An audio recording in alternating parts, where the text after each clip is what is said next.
Vous êtes sur TV Finance, bienvenue dans le journal de Vue d'ailleurs. Vous le savez, Vue d'ailleurs, c'est un site qui couvre de nombreuses rubriques avec des différents thèmes comme la santé, la politique, l'économie, la culture. Il y a même des colonnes spiritualité. Je vous invite à découvrir ce site d'actualité très bien construit. Ce site a une très belle doctrine. Les opinions sont libres, mais les faits sont sacrés. Et c'est l'incarnation de son créateur, Cédric Leboussy, que j'ai d'ailleurs reçu et accueilli au sein de notre matinale sur ce plateau. Celui-ci était venu nous parler de son essai, rappelez-vous, les petites clés du bonheur. Et ce matin, on va s'arrêter sur un article du site. C'est celui de l'avocat français expert en fiscalité en droit des affaires. Il s'agit de François Stifani qui revient sur les déclarations du chef de l'État quant à l'africanité de notre pays dans l'histoire de France. Ce dernier évoque les propos qu'il avait tenus auprès d'Emmanuel Macron lors d'une précédente réunion et les relations erratiques qu'entretient la France avec le pays africain et surtout l'Afrique de l'Ouest depuis la fin des colonies dans les années 60. Et même si le président concédait que le contexte était compliqué, l'avocat déplore que cette situation n'ait vu aucune évolution depuis et qu'elle n'évolue guère. Et cela à cause d'importants intérêts économiques jamais remis en question jusqu'à ce jour. Elle est loin, cette amitié entre les frères de pays francophones que célébrait le général de Gaulle lui-même. Il lui semblerait même que la situation est basculée dans le mauvais sens.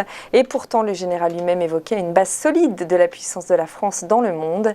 Depuis, la situation semble s'être délitée et notre pays fait face à des considérations d'ordre sécuritaire puisque de nombreux pays émergents ou en place convoitent cette Afrique prometteuse et que l'étau se resserre. Très bel article donc à découvrir sur le site vuedailleurs.com, un article qui pourrait aussi beaucoup intéresser nos jeunes, et je sais de quoi je parle, qui ont soif d'apprendre sur l'histoire de notre pays dans les programmes du lycée notamment. Tout de suite, une petite page de publicité. Merci de votre attention.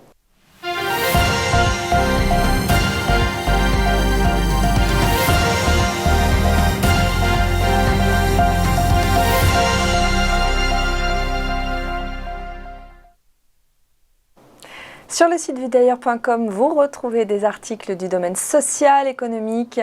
Et là, c'est un article axé politique qui a retenu notre attention parce que ça y est, le compte à rebours est lancé.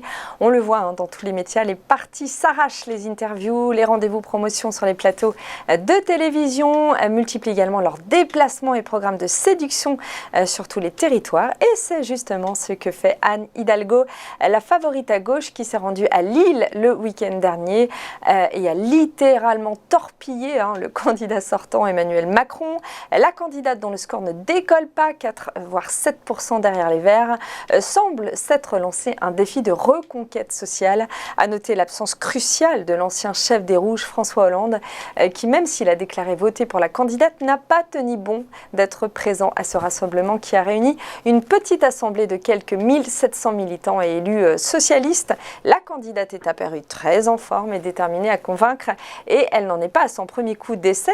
Elle bénéficie du soutien notamment de la maire de Lille, la fidèle Martine Aubry, et également celui d'Olivier Faure. À suivre donc cette reconquête des Rouges qui semble quelque peu souffrir d'un manque de conviction dans une classe politique française rongée par l'essor explosif des nouveaux partis extrêmes de droite. Tout de suite, une nouvelle page de publicité et on se retrouve pour une interview exclusive. Restez avec nous. C'est celle du neveu du général de Gaulle. A tout de suite.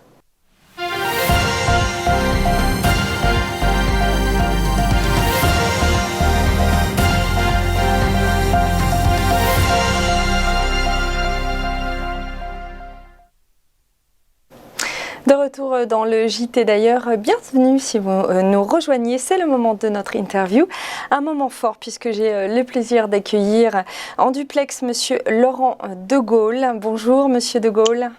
Bonjour. Nous sommes très heureux de vous accueillir sur notre plateau, au sein de notre JT d'ailleurs, c'est un immense honneur. Donc vous êtes le petit-neveu du général de Gaulle. Vous êtes diplomate, photographe et historien et vous avez sorti un livre, Une vie sous le regard de Dieu, aux éditions du Toucan. Un livre qui raconte une facette peu connue du général de Gaulle, de votre grand-oncle, et c'est celle de sa foi en Dieu. Alors on y découvre une foi pudique mais ardente. Pourquoi avez-vous envie, des décennies plus tard, de nous raconter cela? Qu'est-ce qui vous a poussé à en parler maintenant? En fait, cette histoire, c'est une rencontre impossible puisque je n'ai pas pu rencontrer mon grand-oncle dans mon enfance.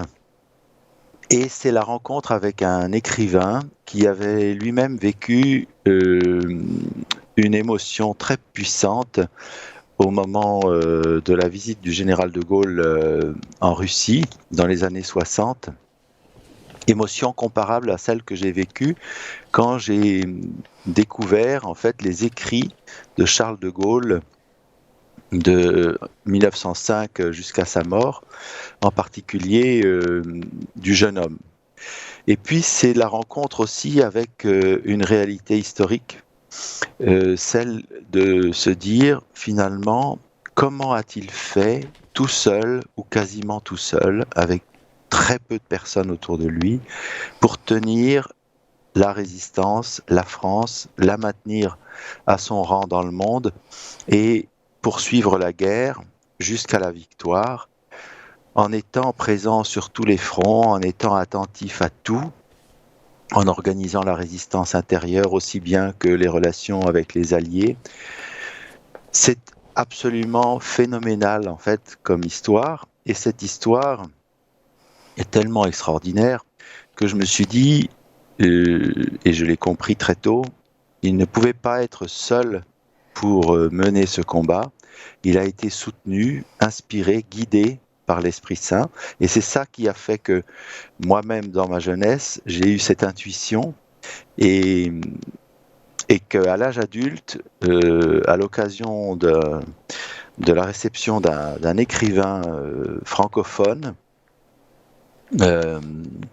j'ai découvert que lui aussi avait eu la même intuition et que c'est lui qui m'a dit vous devez écrire ce que vous me dites. Et donc je lui ai fait cette promesse, voilà, je l'ai écrit. Alors, vous aviez 9 ans quand le général de Gaulle est décédé. Est-ce que vous avez des souvenirs encore très précis de cette période? On apprend d'ailleurs dans votre livre que le général allait à la messe chaque dimanche à Colombey. Est-ce que vous avez vécu avec lui cette foi, ou est-ce que vous l'avez seulement deviné, puis creusé plus tard, à force de recoupement et puis d'entretien aussi avec les membres de votre famille? C'est exactement ça. D'abord, il allait à la messe à Colombey quand il y était, bien sûr, mais sinon, il avait fait installer une petite chapelle à ses frais dans l'Élysée, où il résidait à Paris quand il était président de la République. Et donc, ça lui permettait comment dirais-je, de participer à l'Eucharistie d'une façon très régulière. Mais effectivement, j'ai découvert par intuition la puissance de sa foi dans mon enfance. Et ensuite, je l'ai creusé, tout simplement, parce que j'ai eu le goût d'aller à sa rencontre pour comprendre qui il était, pour essayer de mieux le connaître. Et que, en creusant, j'ai trouvé aussi bien dans ses écrits que dans les écrits biographiques le concernant, des proches dont, par exemple, François Mauriac ou beaucoup d'autres. J'ai trouvé des traces très précises et pertinentes de sa foi vivante et de la relation singulière qu'il entretenait avec Dieu dans sa vie. Alors votre livre est passionnant, hein. Il permet aussi, je crois, de mieux comprendre l'engagement justement du général de Gaulle contre les forces nazies. Est-ce que c'était important pour vous et les vôtres de revenir sur son parcours, d'expliquer ses racines, son engagement, la genèse en quelque sorte de son combat? Ça me paraissait tout à fait nécessaire parce qu'en réalité, avec le pouvoir, son image a été extrêmement malmenée, pour ne pas dire plus. Il a dû assumer un certain nombre de tâches, de décisions liées au fait qu'il dirigeait la France et que dans l'état du monde, il devait prendre des positions parfois très difficiles, y compris pour lui-même. Et ça me paraissait extrêmement important de comprendre en fait cette relation entre l'homme qu'il était profondément et puis l'homme qu'il est devenu du fait des circonstances, du fait des combats qu'il a menés, et du coup d'essayer de permettre aux générations actuelles de comprendre la manière dont un homme peut se construire, et, et, et cela de façon universelle en fait, parce que ça concerne chacun de nous. C'est une affaire de conscience, c'est une affaire de liberté, c'est une affaire de volonté, c'est une affaire d'histoire, de mémoire. Et en l'occurrence, ça me paraissait très important, comme quand on nettoie une statue, vous voyez, pour lui redonner sa présence, ses traits d'origine, les traits de l'artiste lui-même, et bien de supprimer comme ça un certain nombre de scories, de couches qui avaient pu altérer une image, et de remontrer en fait qui était l'homme derrière la statue. Alors vous dites de sa foi, le général ne parlait jamais, mais vous semblez aussi également évoquer un certain paradoxe avec deux chocs idéologiques, en tout cas deux orages qui ont bousculé sa foi. Il y a d'abord la naissance de sa fille, Anne, en 1928, qui, me semble-t-il, a littéralement fait grandir le général. En tout cas, il a dû forcément se poser une question de l'injustice. Mais si Dieu existe, pourquoi m'envoyer une telle épreuve? Et puis plus tard, en 1967, il y a cette épineuse question de rendre la contraception accessible à toutes les Françaises. Le sujet, bien sûr, c'est la question du remboursement. Il a ce mot fort, et un peu grinçant. On va donc rembourser la bagatelle. Et pourtant, face à ces deux paradoxes, il va céder. Il va même déclarer, bien sûr, au sujet de sa fille, que c'est un don de Dieu. Est-ce que vous avez des souvenirs précis de ces deux moments de vie éprouvants, on l'imagine pour lui, des souvenirs, j'imagine, où il a dû s'indigner, s'énerver, lui qui semblait si intransigeant. Et d'après vous, qu'est-ce qui a fait évoluer sa foi et attendri son caractère? Alors, l'intransigeance, il l'a surtout avec lui-même, en fait. La relation à Dieu, je pense qu'elle est dans une relation de totale confiance. Donc, je ne le vois pas s'énerver ou, au contraire, comment dirais-je, vitupérer contre Dieu qui lui infligerait je ne sais quelle, comment dirais-je, punition. J'ai évidemment aucun souvenir de la naissance de ma cousine Anne, puisque c'était en 1928. Mais ce que je sais, c'est que juste après la guerre, la première visite qu'il fait en Allemagne, c'est à Trèves, la ville où Anne est née. Et il y va pour saluer les Allemands. On est quelques mois après la libération. Et il a cette formule extraordinaire, il dit « La France n'est pas ici pour prendre, mais pour faire renaître, et pour que vous renaissiez avec elle ». Ça, c'est une magnifique, je trouve, expression à la fois de la réconciliation franco-allemande, mais aussi d'une façon plus privée. C'est pas anodin qu'il aille dans cette ville où il avait vécu et où Anne était née. En ce qui concerne aussi bien Anne d'ailleurs que l'affaire de la pilule, de la contraception, il est naturellement avec son épouse, et c'est un couple qui réfléchit à tout cela, parce que l'affaire de la contraception, l'affaire de la naissance, c'est une affaire de couple, ça n'est pas une affaire ni d'hommes ni de femmes séparément, c'est vraiment une affaire qui se fait à deux, on fait un enfant à deux et pas tout seul. Et donc, je pense que là, il écoute très attentivement en fait le point de vue de son épouse, qui est tout à fait à l'écoute en fait des Françaises, qui est discrète mais très présente. Et il se rend à l'évidence que la situation, l'évolution du monde et des mœurs font qu'il faut que l'État prenne ses responsabilités par rapport à une majorité de Françaises qui souhaitent, comment dirais-je, évoluer avec leur temps. Voilà. Donc je pense que c'est vraiment des situations où il n'est pas allé contre sa conscience, il a simplement posé les choses, pris des conseils comme il fait toujours, C'est quelqu'un qui écoute beaucoup plus qu'il ne parle, et notamment des conseils de son épouse. Alors, on l'aura compris, il était très discret sur sa foi, foi d'ailleurs qu'il ne pratiquait qu'à titre privé. Alors, il s'inscrivait dans une logique sociale et égalitaire qui se rapprocherait peut-être un peu plus du centre de la gauche aujourd'hui que de la droite, en tout cas de nos jours. Et c'était également un fervent défenseur de la laïcité. J'ai envie de vous poser 2 questions. Déjà, que penserait le général aujourd'hui de la situation politique en France et de cette montée justement de partis extrême droite? Et comment est-ce que le général vivrait cette profonde crise de la religion chrétienne? Alors, c'est compliqué. On se situe dans de la fiction totale, mais en réalité, à travers le livre, j'essaie d'éclairer les lignes fortes qui guident sa pensée et aussi sa méthode de travail.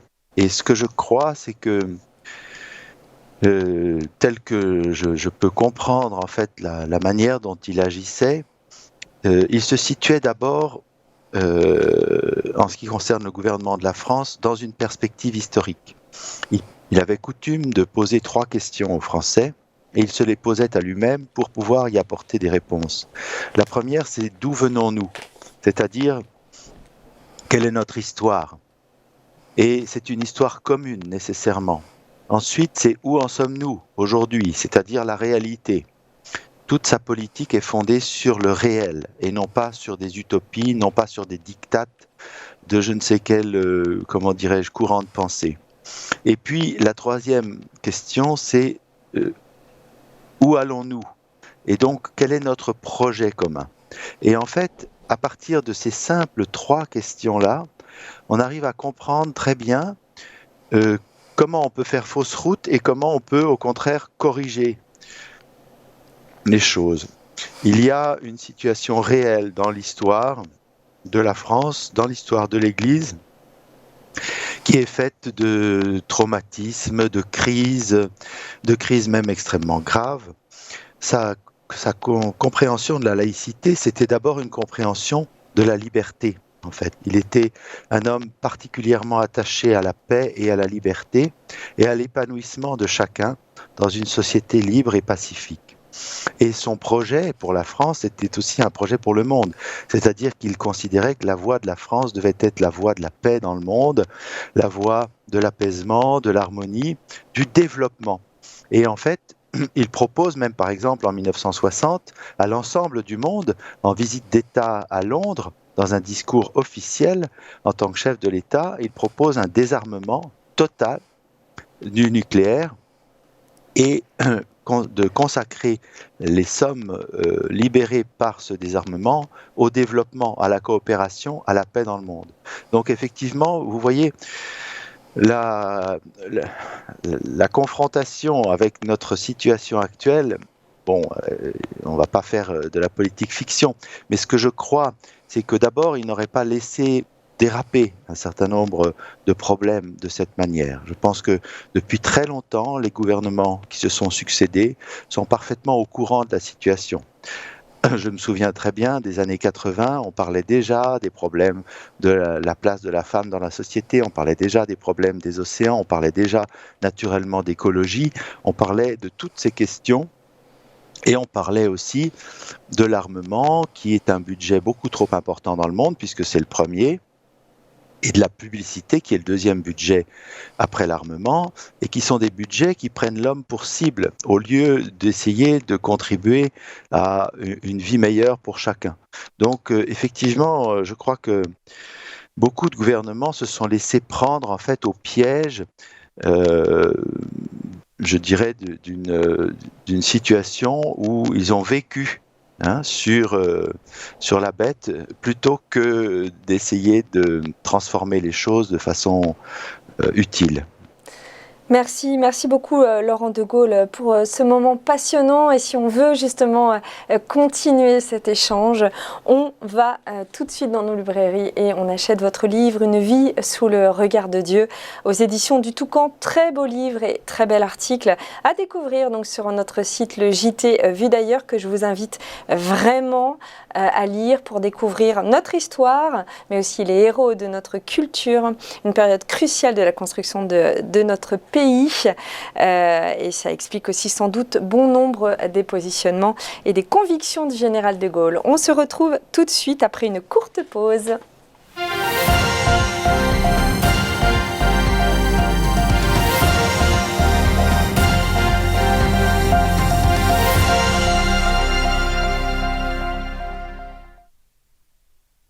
De retour dans le JT Vu d'ailleurs, et on va maintenant évoquer notre dernier article. On va parler d'énergie car c'est un peu le sujet préoccupant de cette rentrée, avec cet article et une interview de Michel Salden, responsable des matières premières chez Vontobel AM, qui évoque cette forte demande en termes d'énergie, une demande qui affole les bourses alors que la production s'essouffle et ne semble plus suivre la cadence. Alors on l'a vu à Londres la semaine dernière avec ces queues aux stations-service. Hausse de 100% pour le pétrole, 350% pour le charbon. Et en Allemagne, la situation qui est empirique. En Chine, c'est 15% de plus pour la consommation d'énergie. La situation est très inquiétante puisque les prix, eux, ont augmenté de 10% à cause d'inondations, de fermetures de mines, ce qui a provoqué un premier choc énergétique en Asie. Dans cet article, on parle également de la situation de l'Europe, au sein de laquelle la situation des stocks a posé de nombreux problèmes avec un niveau trop faible et une vague de froid très en avance. C'est donc la météo qui semble avoir les cartes en main sur la suite et l'évolution de la situation.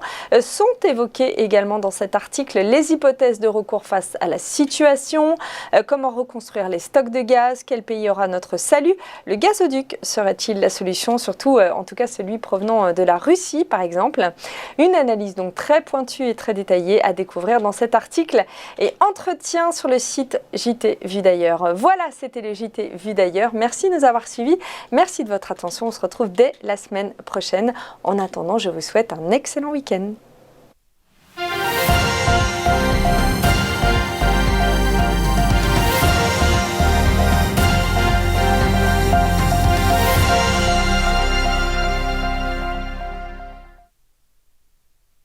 Bonjour à tous et bienvenue dans notre émission Entreprise et Innovation, votre rendez-vous innovation, développement économique et enjeux du digital sur TV Finance. Tous les jours, TV Finance met en lumière une société, un projet, des hommes et des femmes qui font l'entreprise d'aujourd'hui et de demain dans un monde en perpétuelle évolution. Pour y participer, contactez-nous sur tvfinance.fr.